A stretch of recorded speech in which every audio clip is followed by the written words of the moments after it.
நடிகை வரலட்சுமி சரத்குமார் சில மாதங்களுக்கு முன்பு காதலர் நிக்கோலை சக்தேவ் உடன் நிச்சயதார்த்தம் செய்து கொண்டார். திருமண ஏற்பாடுகள் விறுவிறுப்பாக நடந்து வந்த நிலையில் சினிமா நட்சத்திரங்கள், முதலமைச்சர் தொடங்கி பிரதமர் வரை எல்லோரையும் நேரில் சந்தித்து மகள் திருமணத்திற்கு அழைப்பிதழ் கொடுத்தார் நடிகர் சரத்குமார். இந்நிலையில் திருமண கொண்டாட்டங்கள் தொடங்கி இருக்கிறது. முதல் நாள் மெஹந்தி விழா நடந்து முடிந்திருக்கிறது.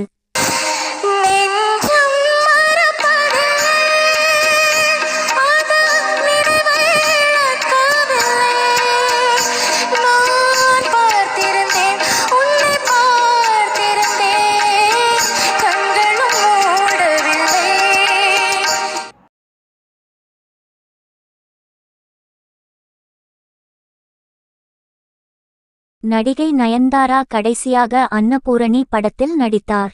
75வது படமாக அமைந்த அன்னபூரணி அவருக்கு தோல்வியையே கொடுத்தது. அடுத்ததாக மண்ணாங்கட்டி, டெஸ்ட் ஆகிய படங்களில் கமிட்டாகியிருக்கிறார்.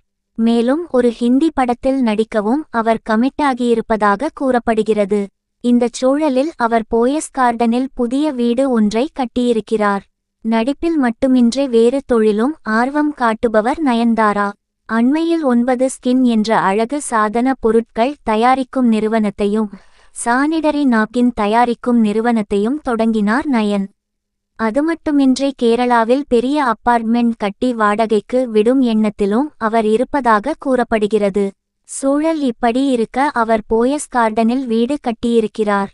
ரஜினிகாந்த், தனுஷ் போன்றோர் அந்த ஏரியாவில்தான் வசிக்கிறார்கள்.